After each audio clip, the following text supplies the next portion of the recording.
All right, here we go. We're all No Jumper. Here we go. And I thought that we're kind of cool. And he had the title in the questions. And I'm sitting there and I'm like, oh, wow. The most important thing here, because I thought we were like cool, not like boys or nothing, but I thought we were cool enough, whatever. And I was like, okay, you came in here, you know what your title got to be for this podcast, you know what the clips got to be for the podcast, and I'm like, okay, now I understand who you are.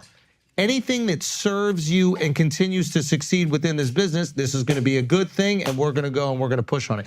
I don't hate on it because I like knowing where people stand. I like knowing what people's intentions are. I operate a little different. You are on this podcast right now. If there's something from this pod you're like, yo, I don't want out, I'm cutting it. Yeah. I'm cutting it. Adam's not cutting it. Cap. Pause it, please. Wait, actually, I want to keep listening because I didn't watch it this far. I will not allow a guy to fuck my wife. I make enough money. Right there. What you Boring, said. very boring response. This guy needs to be fired with the black hat. Anyway, all right. So this is my thing about. Shout out to Alex. Actually, I didn't realize it was him. Whoops. But that is an incredibly boring response to what he just said. Yeah. Andrew's like fishing for some like good conversation there, and nobody's giving it to him. Anyway, I just wanted to give my thoughts on this topic. So when Andrew Schulz, as far as I could tell, because I was Googling for it earlier, there's one question that I asked him in the course of that whole interview that we ended up turning into a clip that went relatively viral. There's actually two, but the only one that stands out to me as something that he could be talking about is because he's friends with Brendan Schaub, as am I. At the time that we did that last podcast, Gringo Poppy was still fresh in our memory. Many people will remember that Gringo Poppy by Brendan Schaub was 1-star rating.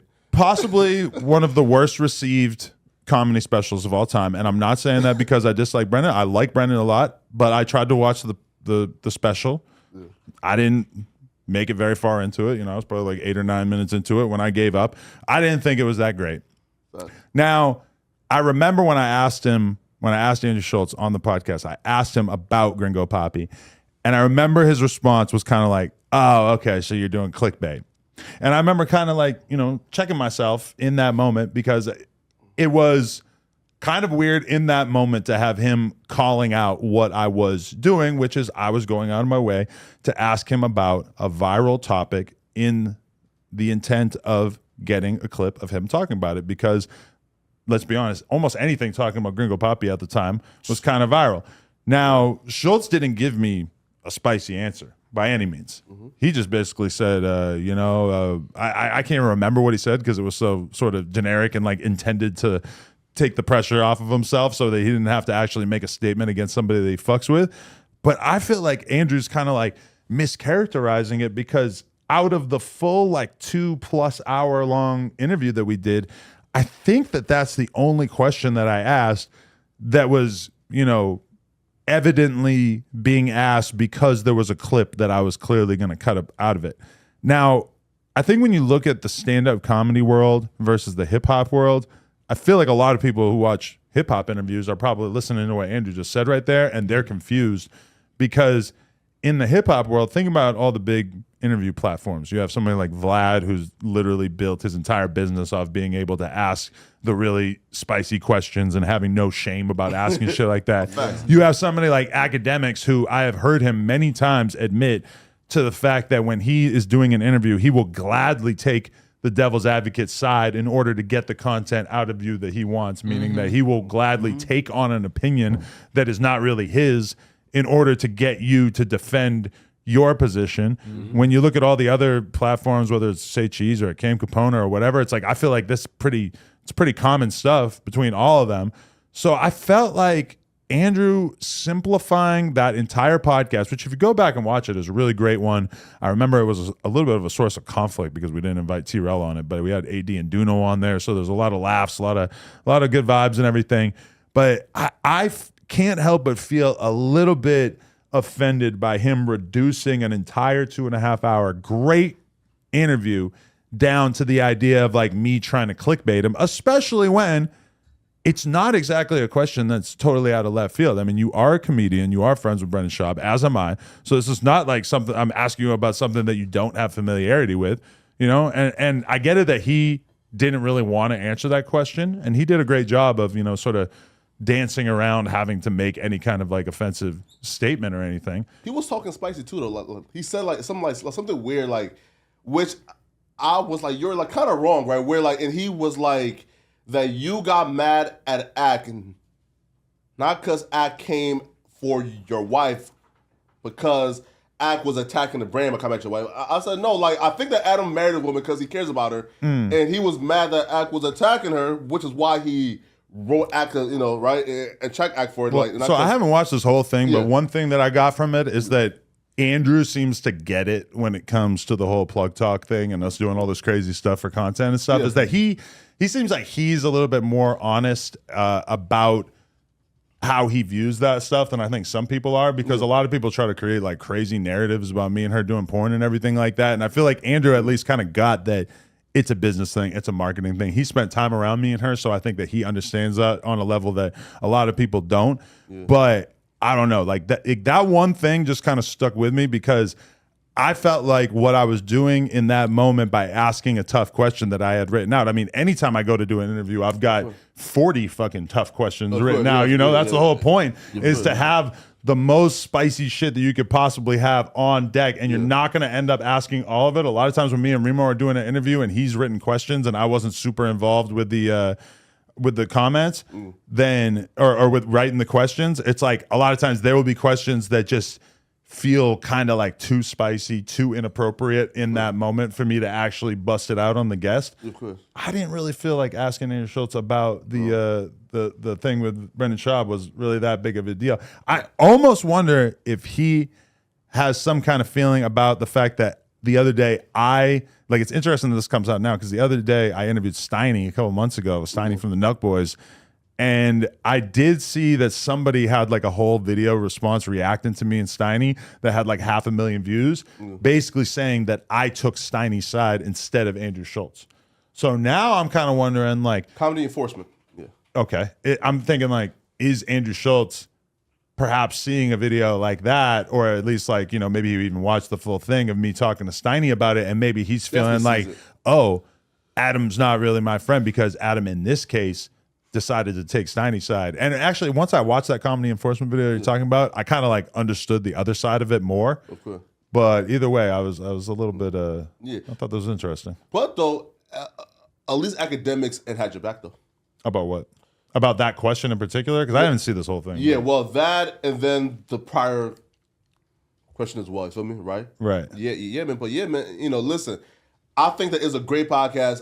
I don't know, like y'all, like you do know him, right? Like I watched it. It was all laughs for like 2 straight hours. So I don't understand how it went from all laughs to him feeling away about it. And to be fair, that clip did get like 1 million views on that one clip, which with typically a No Jumper clip does not get 1 million views. But then also, he didn't mention this, and this is like a little bit of a different situation, but there was another clip where he basically broke down how Joe Rogan had to spend a shitload of money in order to appear on Flagrant 2, which makes sense because Joe Rogan, he's flying private, he's chartering whatever kind of vehicle he has to get in order to get to the middle of Manhattan to do Andrew's show, everything like that. And then we ended up titling it like, I forget, like how much Joe Rogan had to spend to get on Flagrant 2. So, which is, it's kind of misleading because he spent the money on the travel and the transportation and the fact that he could have been doing other things with his time is a little bit of a spicy title. But that other clip got like 2 million views. So it clearly worked. Although I can kind of understand how, Andrew Schulz might have felt some kind of way about us mixing it up a little bit there. No, I could tell you exactly what happened. Yeah, look, Andrew Schulz says it cost Joe Rogan $50K to appear on Flagrant. Technically true, but also could definitely have been viewed a different way if you really. Who's doing our thumbnails at this time? He must have. You don't like that? I like that. He was mad that you put out a clip of him speaking on another person negatively. There's another comedian, Brendan Schaub, who had this like really unpopular special at the time, and like me and Andrew are both friends with him.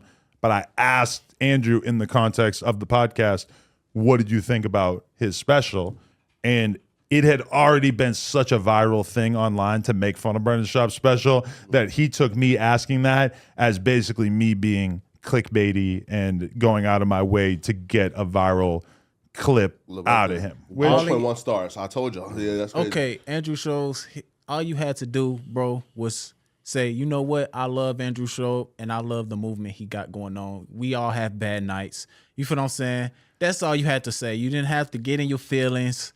You feel if you like, come on. He should know the business at this point. Though, like it's an entire special. Meaning like he filmed multiple like takes of this, and he chose this is the best. And there were years that passed before before he dropped this one. Yeah. But to be fair, like all right, I would consider a question very, very clickbaity and like almost kind of inappropriate if it's something that is like genuinely not a topic of interest, but I'm trying to drag you into the muck to talk about something that you have no real reason to talk about, which I don't really consider asking about Gringo Papi that, because we both know the guy.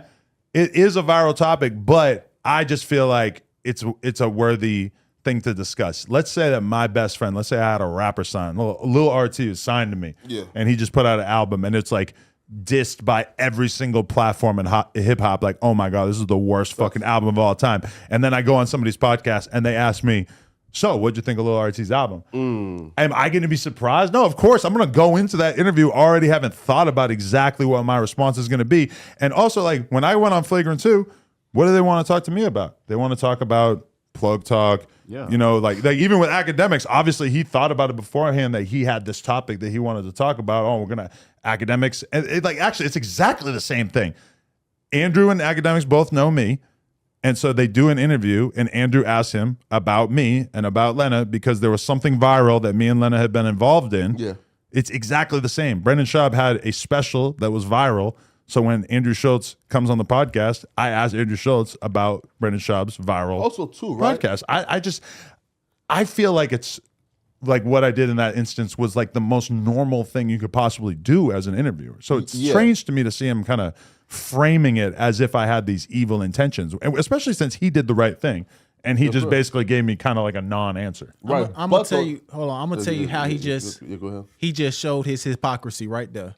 So he was looking at you as, why would you ask me that question? So you don't think academics probably felt the same way when you asked him the question about Saucy Santana and him crying on his stream? Right. You should have went into it like, no, I'm not gonna ask him about that. He cried about it. He obviously uncomfortable about it. So why you didn't have that thought?